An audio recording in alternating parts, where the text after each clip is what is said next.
Welcome to this series of interviews with remaining Chisenhale Studio's founding members.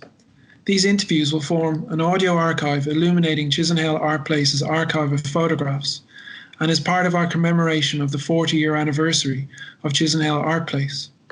In October 1980, a group of artists were granted guardianship of a derelict building in Bow, East London by the London Borough of Tower Hamlets.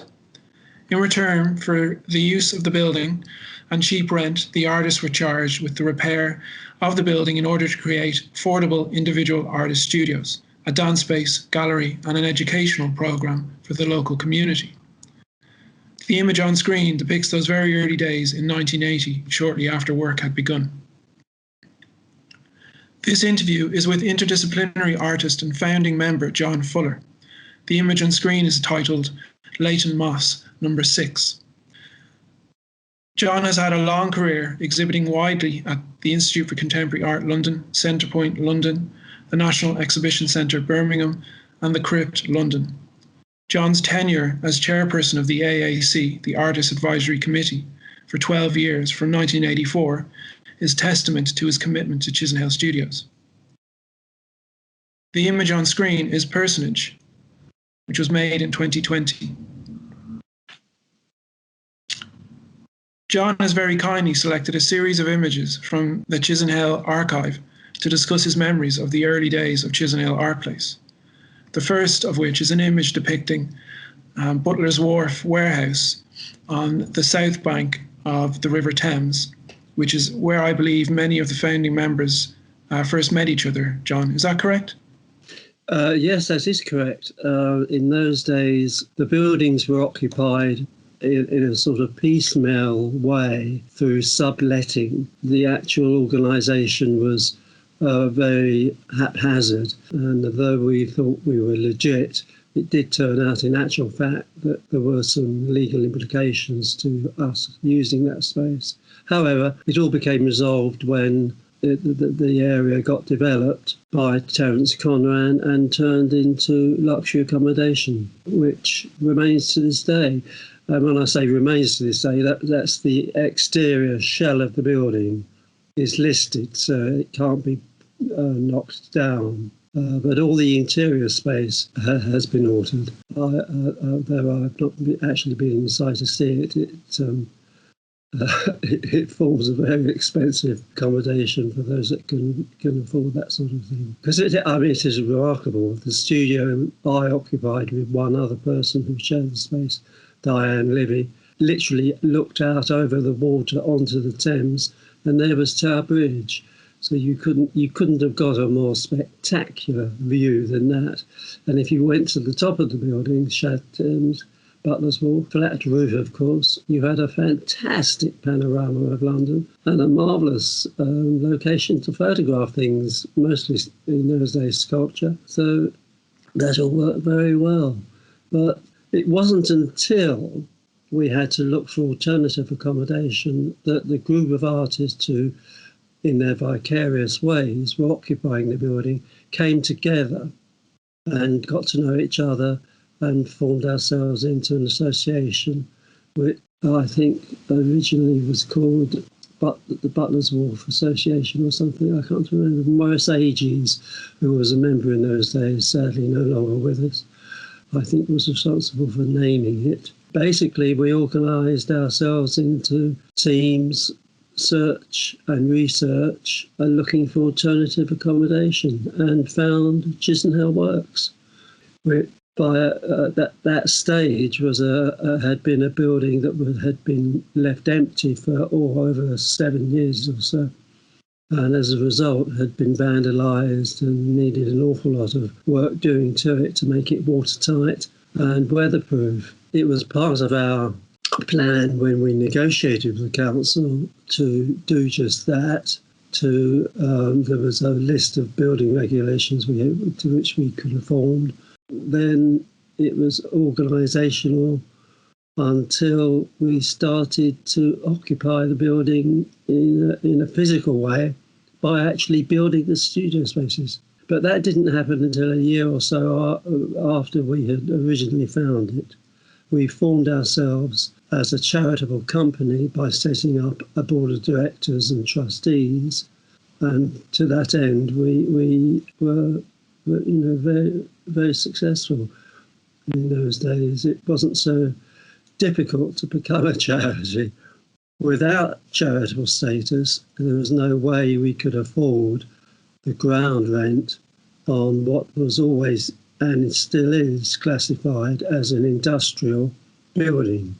It's always seen as a workspace, a factory space, which indeed is how it was built and was originally built for manufacturing the high finish veneer panels, which found their way onto the canal and through the route system of the canal in London were delivered to their various destinations. And that's the work it undertook and continued to do so right up until the war. And it was during the war that it had to obviously redefine its progress. Instead of veneer panels, it made the veneer laminations for the propeller, which was used in the construction of the Spitfire and the Hurricane aircraft. It is commemorated by a little plaque on the wall. We haven't got any photographs of that, but I think everyone's familiar with what a propeller looks like. And if you look very carefully, you will see the propellers were made out of laminated wood, lots and lots of layers of wood. And once they were carved and once they were in place, they were twisted under high steam vats, which were located on the ground floor. That's why the ground floor is so big. Then polished 101 times to get them to be completely aerodynamic as much as possible. They were a work of art as an object. So there we are. It played its part during the war. And like a lot of work, of course, most of it was done by women, not men. And a very good job they did of it. They not only were they working on the propeller of those two aircraft, but they also extended the building, were responsible for the West Wing, if you like, which in actual fact is now the dance space. And then over the years, various things happened, not least of which the ground part of the West Wing was occupied by a private, run individual brewery called the Black Horse Brewery. That occupied that space, and then the artists had the rest of the space to think about in terms of what they were going to do. And over the years, of course, things have been modified. But essentially, they have remained what they were right from the beginning, and that was the opportunity to find a space in which to work. And it wasn't, the nature of one's artwork wasn't defined. It could cover anything. It was multidisciplinary, everything from videos, performance, sculpture, printmaking, painting, and all the usual things to go, mostly within the fine art ethos. And the students who were leaving art school looking for space somewhere to work, which was so difficult, and still is, in fact, which is why I'm very pleased we were able to offer some space to students, and still do. Studio short lets are available by way of sponsorship for students who are leaving art school and are looking for somewhere to start their first workspace, as it were. And Chisenhale has provided that now for almost 20 odd years, I would say. And that's been a success in that respect. And of course, so has the dance space, and so has the gallery space. The interesting thing about the dance space is that they also occupied a building not far from Butlers Wharf, although they didn't overlook the Thames. It was still a wharf building. Dance space occupied X6, it was called X6 Wharf building. They had put down a sprung floor, which was expensive, when they finally made the decision to come and join us at Chisenhale at the dead of night, they removed their floor, which I think was slightly irregular because it was part of the fabric of the building by then. That brings me, I remember previously when we spoke, you said a fire inspector or a building inspector had come to Butlers Wharf. Yes. And had mentioned, had said that if there had been a fire, the building where your studio was would have been fine because the timbers were so solid. The timbers, I think they came from the Spanish Armada. Is that correct, John? That's entirely correct.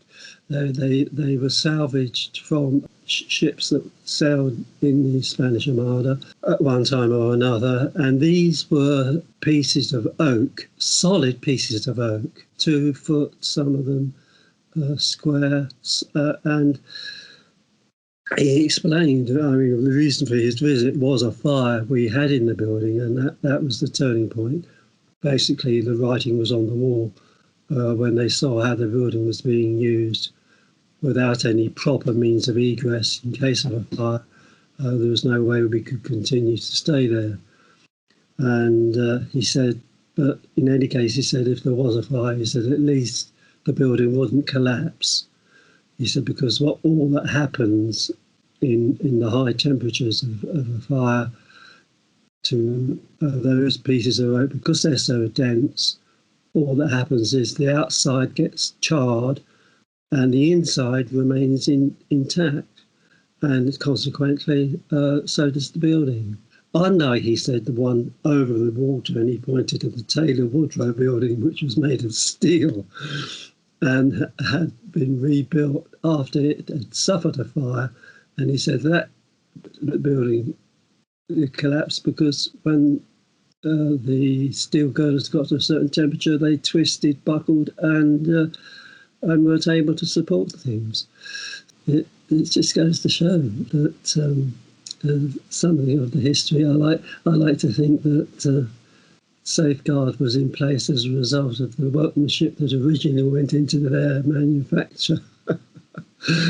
And consequently, I mean, the fire officer, I mean, there was no planning. The interior of Butlers Wolf was just done with pieces of plywood, pieces of hardboard. It was a ramshackle affair at times. And when you think about the wiring and the plumbing that went on, it was all done piecemeal. Nothing was coordinated. And it was really a death trap waiting to happen. Fortunately, if the tide was in, you could open the big doors to our building, take a long run through the space and reach the water, providing the tide was in. If the tide wasn't in, you'd reach the mud, which wouldn't be such a good idea.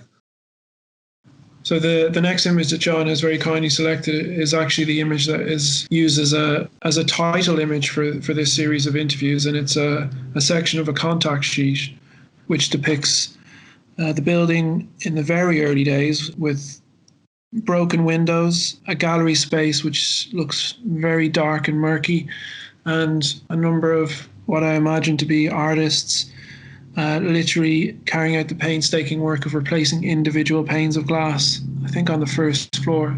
I mean, basically, the building work progressed upwards. So we started at the ground floor and moved up to the third floor, which is why, to this day, there are certain things that have never been completed on the third floor because we ran out of steam or ran out of patience. But suffice to say that the whole building does match the minimum requirement for health and safety, and that's something which is gauged by an inspection we undergo.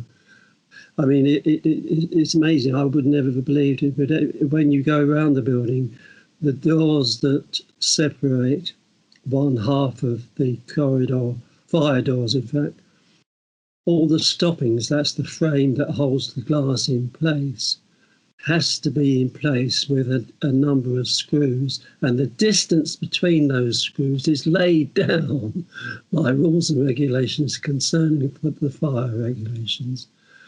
And literally he went round with a tape measure measuring the distance between our screws. So it had to be done to a very high standard.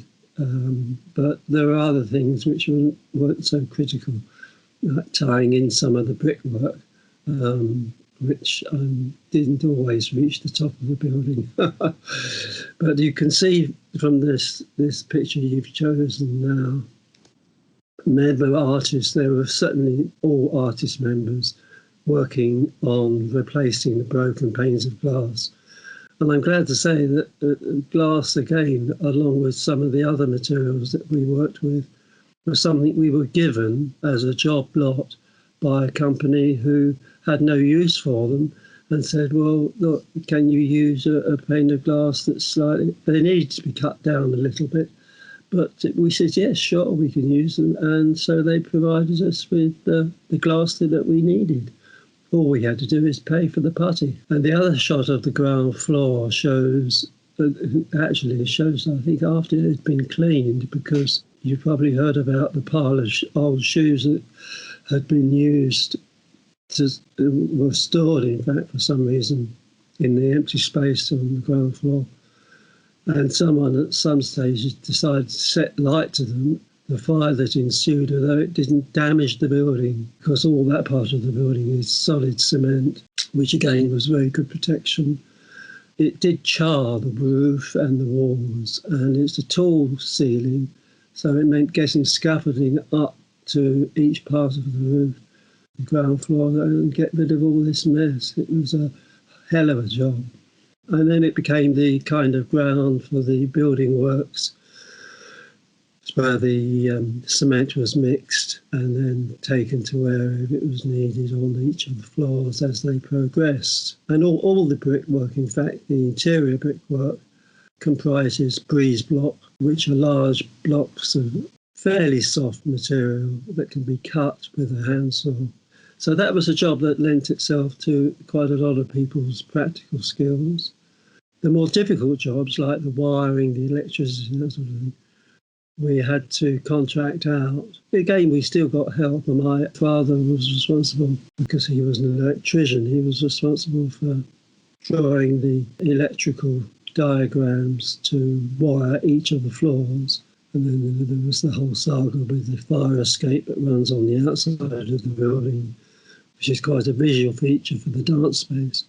But it did mean that they had egress from the building in case of a fire. In the end, it turns out that the fire escape would have been more dangerous to use than the stairway inside the building. But anyway, that's another story. I since found out that that staircase, the red one on the exterior of the building, was actually designed with the Pompidou in Paris in mind. Yeah, well, I don't know who it was, but they didn't consult the fire brigade.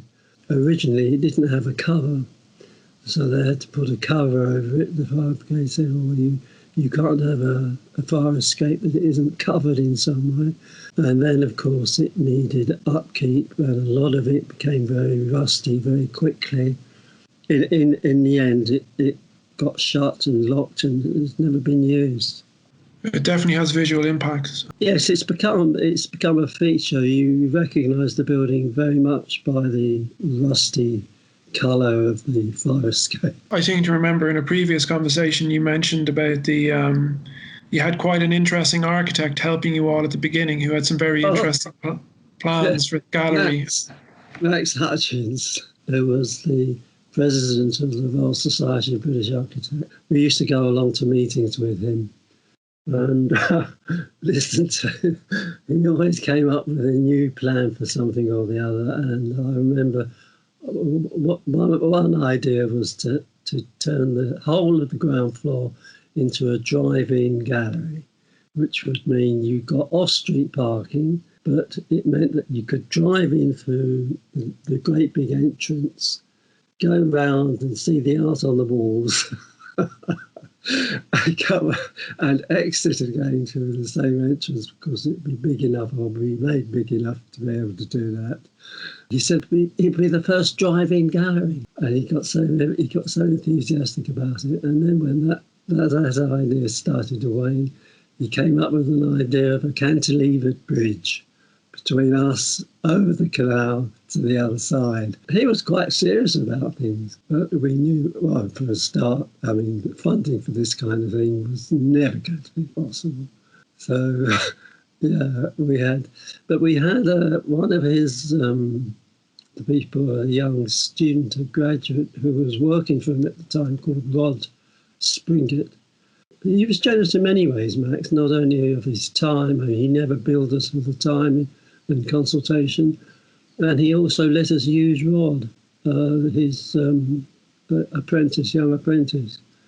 And so Rod became the architect on site, as it were, and was able to oversee exactly what was going on and give help and advice when it came to drawing out the plans of where the studios would be. And it's a good example of the kind of help that we received in those early days. A lot of companies wouldn't be able to give you cash or any money as such, but they would be able to give you materials. We got paint, varnish, copper piping, fire doors from a company called Crosby Doors, and they said, "Have you fitted the frames yet for your fire doors?" We said no. They said, "Well, if you build the frames around these dimensions, you can have a job lot that there was a mistake in the dimensions, and with fire doors you can't, once it's made, you can't cut it down or do anything with it because you destroy its integrity as a fire door." So they said, basically, you can come, they're yours if you can use them. And these things, I mean, would retail today's prices at about £1,000 a door. So, you know, it was a substantial amount of money they were giving us in kind. And they weigh an absolute ton, and they certainly do the job.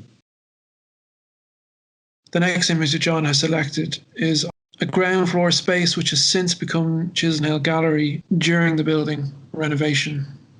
That's in the process of getting clean. As you can see, there's water. I mean, the whole place, we left it until right at the end before anything was done to that space. And we did bring it up to a standard where it was possible to open it to the public and for us to organise exhibitions. And in fact, originally, of course, that space was organised and run and coordinated by artist members, particularly those artist members who wanted to establish links with the community and do projects with the local schools. The collaboration between us and the immediate schools was a great success.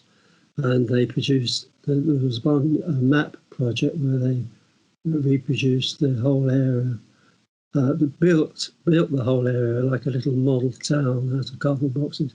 It was brilliant. It looked absolutely stunning and involved several schools. And of course, the great thing about that sort of enterprise is that if you get the kids interested, which we did, of course, and they came along and were very excited by it, well, then you get the parents interested. And of course, once the parents are interested, then you can start to really achieve things like explain exactly who we are, what we are. You know, we're not these strange monsters calling ourselves artists. We actually do things that you might be interested to see. That became, in terms of a public relations exercise, invaluable or possible because we had space on the ground floor to do so. But eventually, of course, if you're going to allow a space like that to flourish and gain in reputation, then you have to delegate the work. In the end, they formed themselves into a separate company, Chisenhale Gallery. They have a director and staff quite independent of the artists, funded independently of it. And that's the way things exist with the dance space as well. So we've got the three: dance, gallery and artist space. But it's the artist organisation that actually hold the ground lease to the building. The council made it quite clear they did not want to negotiate with lots of different licence holders. They wanted one landlord.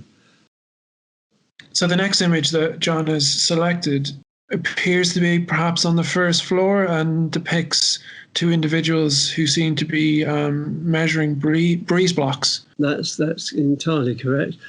Obviously, the size of the breeze block and the spaces that needed to be filled didn't always correspond, so it was necessary to cut and shape.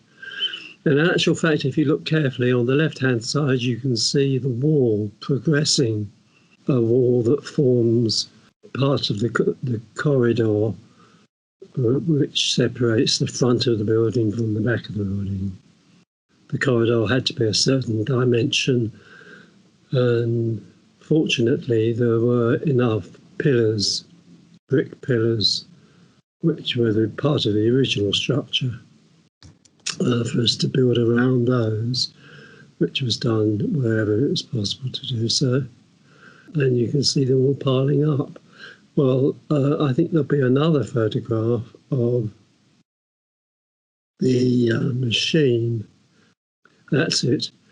That's it. That's the that's the machine called a bocker, and that enabled you to load up the bottom tray with half a dozen or so breeze blocks, and then they were taken up on this, I think it was electrically powered ladder, which was able to help us shift an enormous number of breeze blocks quite quickly from the roadside up onto the roof that is formed by the second floor. Was that something that you would have hired or lent to you? No, that we hired that. That was on a daily basis, I think. You can actually see the Black Horse Brewery sign above the large entrance we were working in front of. They occupied the ground floor, and we got on very well. And the chap, whose name I've forgotten now, quite a young chap, it was his enterprise. We negotiated some space to extend our building so that we got the number of studios we required, and he was happy for that because it didn't impinge on what he had too much. But then one day we arrived at the building, and the place was all shut up, and he'd gone. He'd done a moonlight flit.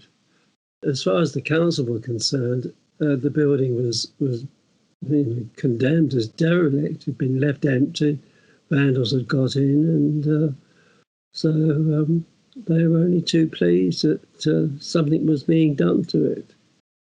That ground floor, which was once the brewery space, the space underneath the dance space, is hired out to film crews and pop groups and things. It's seen as a space where it has a certain photogenic quality, which I can see. I mean, I actually, before it became official, I used it as a setting for some sculpture, and things look quite good in that space because of its dereliction. The contrasts you can strike up are quite telling, but sadly, as a space, it's a huge waste. I mean, what if only we had the funding, it could be, not necessarily a driving gallery, but it could become something much more usable, because in actual fact it's the part of the building that gives on to the canal. It's the part where the canal boats would have moored to collect their various materials and whatever, and then taken off from there. So there's a large landing area at the back there, which again is quite substantial, and all of which, of course, has never been used. And I mean, the council from time to time, they blow hot and cold, but they see it as lost revenue. But then no one's been prepared to do anything about it. You've got to be able to, you've got to invest in something to get return on it, and that's never happened. Anyway, this machine was one of the things we hired. The other thing that we greatly treasured and valued was the cement mixer. We needed to mix up a huge amount of cement each day. And I think we got through 2 of those. They used to arrive brand spanking new. Poor things were driven into the ground, really. With a building project like this, looking back, it's quite remarkable in many ways, not least the fact that we were able to provide enough communication between ourselves to get things reasonably right. Because so often it's the case where things do get misconstrued and misunderstood and not communicated. But I think the message that the cement mixer mustn't be allowed to stop whilst it's being used. Put a small block of grease block inside. If you do that, then it for some reason it just keeps the interior cleaner by absorbing all the gunge and stuff that's not needed or doesn't get used. What does happen, it's like a sort of little oyster creating a pearl. You've got this round object that becomes eroded into a form as a result of being turned over many, many times. And we used to, once they got to a point where they got too big, obviously they got taken out and a new one was put in. It wouldn't look at all out of place as a sculpture. If you could see them spread out across the floor, it would have been quite a telling image, really. All these things you think about after the event, because there's so much that's... One thing was clear was that once we started work, it wasn't going to be possible for people to suddenly arrive and say, oh, I've got 20 minutes, what do you want done? And we said, look, you've got to book in for work days, a minimum hours, and if that involves being around, over lunchtime or tea time, then so be it. And to that end, we formed a tiny little kitchen and canteen. Well, those who couldn't find a building work job or some other physical task often found themselves in the canteen preparing lunch for the workers. And especially on a cold winter's day, being able to stop, it was a great advantage. You didn't need to sort of travel very, very far. You just went downstairs to the canteen and you had your bangers and mash and beans and a cup of tea or something. And it was a great, and like all these places, at times when you're working in a communal way, it was a good way to sort of keep up to date with what's going on and talk about the progress. That's a good example of the wall nearing completion.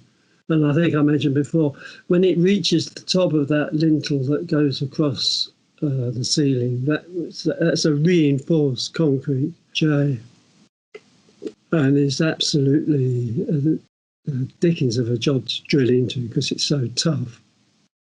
You need a heavy action hammer drill to get into it. As a consequence, the job of tying the brickwork into that lintel didn't really get done very well, if at all. When I say tie, they're metal brackets that are screwed into the breeze block and screwed into the lintel and produce a very firm fixture so that the wall, if you were to lean on it or to absorb any kind of force, wouldn't break or give way. That's Di Livy on the right, with whom I shared a space at Butlers Wharf originally, and with whom we were going to share a space at Chisenhale. And in the end, we said, well, come on, we'll build a wall and give ourselves a self-contained space each, which is what we did. And I think it was probably for the best. You know, our work was sort of compatible in terms of getting on with each other. But this was where the water tank was. So for some reason, it needed to be removed. It wasn't going to be necessary to knock the brickwork down. It was just necessary to get the tank out and do all the fittings. And the original plan, I remember Rod Springer, the architect student, saying you don't need to knock the building down. And for some reason, the phrase knock the building down seemed to survive more than anything else. And so the people who went up there, in this case, were replacing bricks that had been knocked down, that had been misunderstood about knocking the building down. And it survives to this day, as you can see it there, really. And do you know who the other individual is on the left-hand side, John? I think that might be Kate Hardy, because she's wearing a scarf, isn't she? Kate used to wear scarves. Used to be her part of her attire. But that's definitely Di Livy on the right, and I think it's Kate Hardy on the left. So the next image that you've selected, John, again, it depicts 4 artists, I think, on the first or second floor. Yes, again, you can see them putting in the new windows, some of which survive today. But the front of the building, I suppose because it's overlooked by public more than the back, didn't seem to attract so many breakages, because at one stage we had a load of kids throwing stones at the windows. But they seem to have concentrated on the back of the building, which is why the first floor, I think it is, has a grille over it to prevent stones from breaking the glass. Even so, from time to time, you still get people using it as target practice. But otherwise, some of those panes of glass are original to the ones that we put in. And if you look very carefully, you may even find 1 or 2 of the very, very first panes of glass that were put in. I've got a couple in my studio, actually, that were part of were there when the building originally was built. How can you identify those? They're slightly thicker, they're more opaque, slightly pitted in a way, I suppose. I mean, they survived the Blitz. And you can. It's easier to see them if they're next to a clean, a fresh piece of glass, because the contrast is so much more evident. And this again was something we were hoping to be able to fund, but never got round to it. And that would be to replace the casement windows, the metal casements, put in new ones, partly because the old ones, some of them are getting rusty, despite the fact that they get painted and whatever. But also some of them, for some reason, got badly, it might have been war damage, I suppose, I don't know, but the actual frame itself has buckled, and it's made it difficult to open windows. So it's been a problem.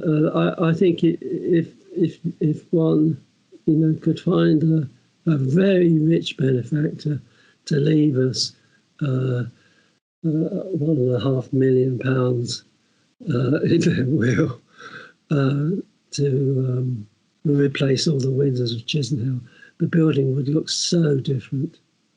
But there you are. That's also a good example of how the space, once it was cleared, was beginning to give people an idea of where they wanted to put their own spaces.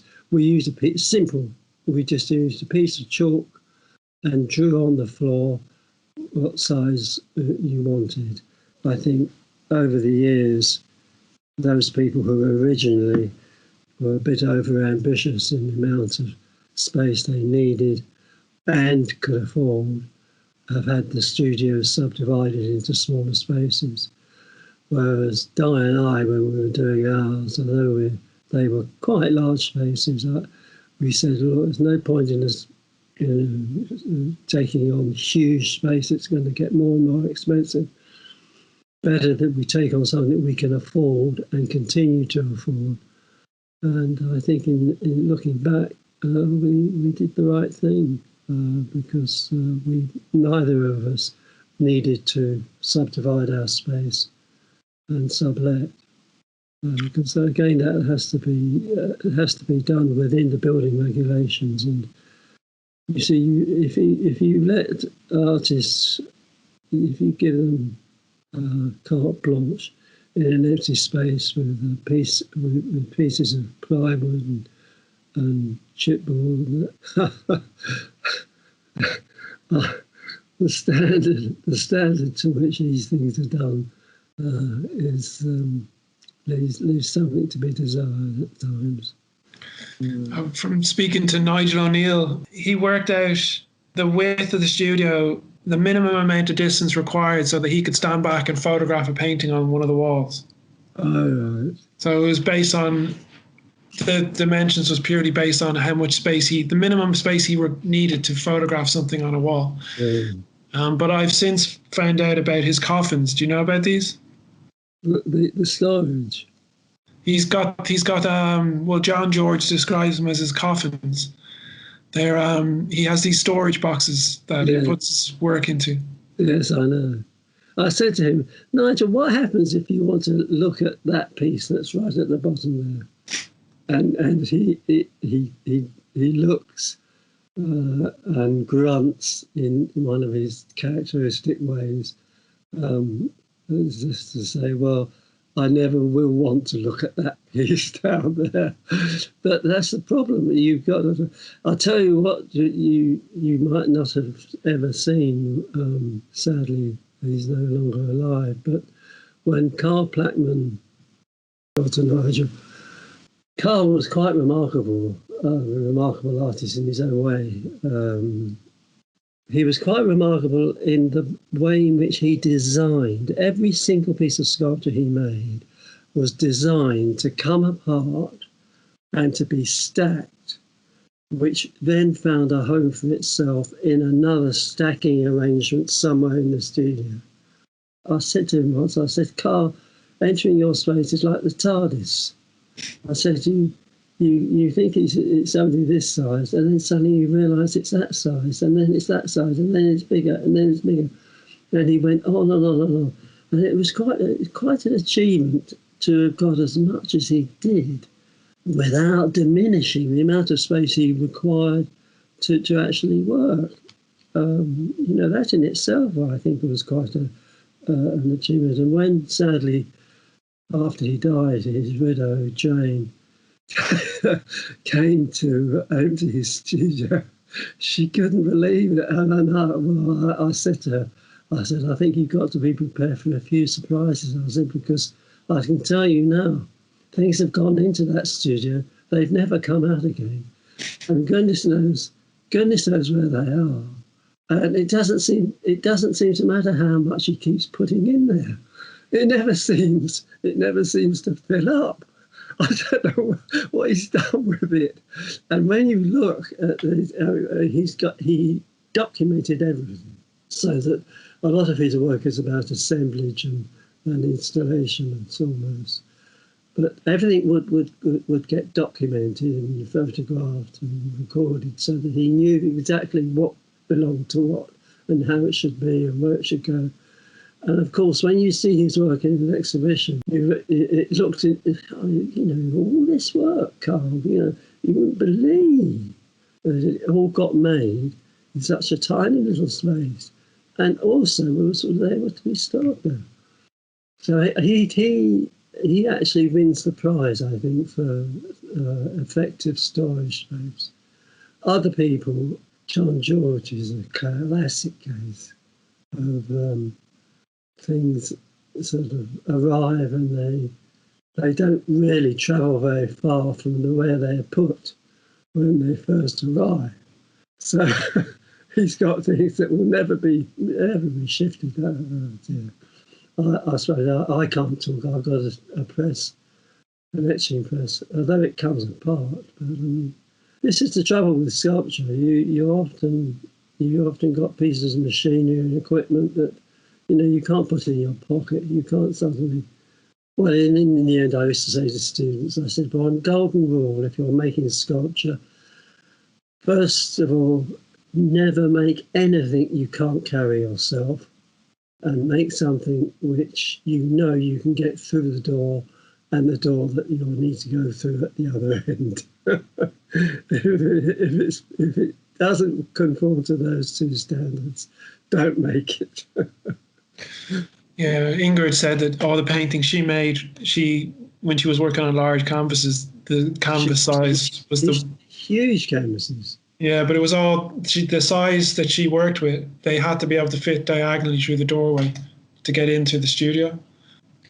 And before I let you go, John, I was wondering, would you be able to tell us a little bit about what being a member of Chisenhale Art Place has meant to you over the past 40 years? Yes.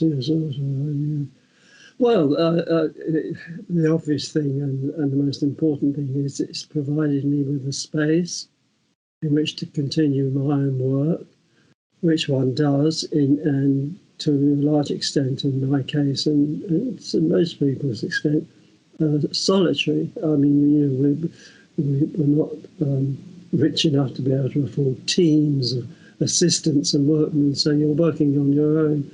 And that in itself is something which the sort of smaller community of Chisenhale, although you don't at the time anticipate it, and it's something which in some ways, even as it's ongoing, it's hard to quantify. But the companionship and camaraderie that exists between artists, I mean, it's different to the kind of visit you get from other people. If someone's door is left open or ajar, it's usually an indication that they don't mind you knocking on their door and going in for a chat, cup of tea or coffee, which of course, for the end of our little spaces on the first floor, we used to do quite a bit. Certainly not during the pandemic, and that in itself was quite valuable in a sense, because you feel able to say certain things to people which are much more critical than they would be if you're put in a context where you have to be a little bit more mindful of what you're saying and who you're talking to. I mean, for instance, in a teaching context, there are things one wouldn't say or avoid saying or look for an alternative. Whereas in the studio, if you're talking to a fellow artist, you might be quite blunt, which I think is appreciated, because it's a solitary business. I would never have formed those friendships, relationships of trust. Once you get to know someone with whom you sort of have some rapport, and you learn to respect for who they are, what they say, and they form an important part of your feedback as an artist. And without a studio in the middle of nowhere, without any contact with someone, as Frank Alvar said, I work for about 3 different people whose opinion I trust and judgment I value, and that's about it, really. So yes, it has that. Yes, it's provided with them, and there are other things I think I mentioned before, like the program, the art exchange program we had with Boston artists, came about through our own situation, largely organised through Trish Austin's good offices, with friends she had in the States. And this was a group of artists at Fort Point who had done something very similar to us at Chisenhale. And so we formed a link in terms of organisation as well as ethos. So, yeah, there we are. It's hard to quantify at times. And it's like a lot of important things in one's life. You only really begin to value them once they've gone. So your 40-year commemorative enterprise, it could still be telling the stories in another 40 years.